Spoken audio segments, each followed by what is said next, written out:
संसद भवनावर झालेल्या दहशतवादी हल्ल्याला आज 24 वर्ष पूर्ण होत आहेत। यानिमित्त संसद भवन परिसरात शहीदांना श्रद्धांजली अर्पण करण्यात आली। यावेळी उपराष्ट्रपती CP राधाकृष्णन, पंतप्रधान नरेंद्र मोदी, एल मुरुगन, किरेन रिजिजू, पीयूष गोयल, अर्जुन राम मेघवाल, जितेंद्र सिंह या केंद्रीय मंत्र्यांसह काँग्रेस नेत्या सोनिया गांधी आणि राहुल गांधी यांच्यासह अनेक मान्यवर उपस्थित होते।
Now we'll observe silence in honor of the martyrs.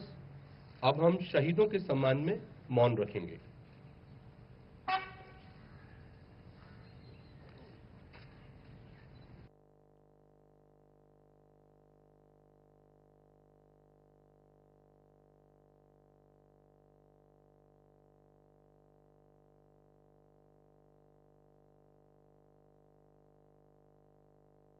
मिनिटं मौन पाळून आदरांजली अर्पण करण्यात आली।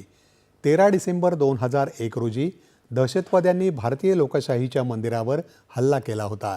मात्र संसद भवनातील तैनात असलेल्या सुरक्षा दलांनी प्रसंगावधान राखत हा हल्ला परतवून लावला। या कारवाईत 5 पाकिस्तानी दहशतवादी ठार झाले होते। देशाचं संरक्षण करताना हुतात्मा झालेल्या सुरक्षा दलांचे जवान आणि संसद भवनातील कर्मचाऱ्यांच्या स्मरणार्थ दरवर्षी 13 डिसेंबर रोजी विशेष कार्यक्रम आयोजित केला जातो।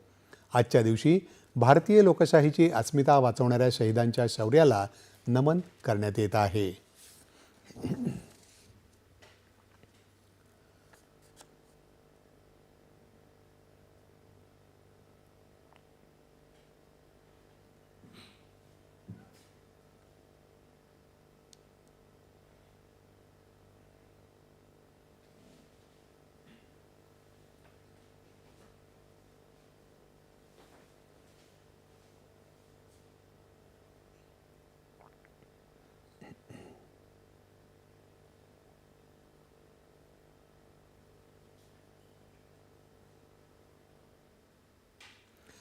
पंतप्रधान नरेंद्र मोदी यांच्या अध्यक्षतेखाली केंद्रीय मंत्रिमंडळाच्या बैठकीत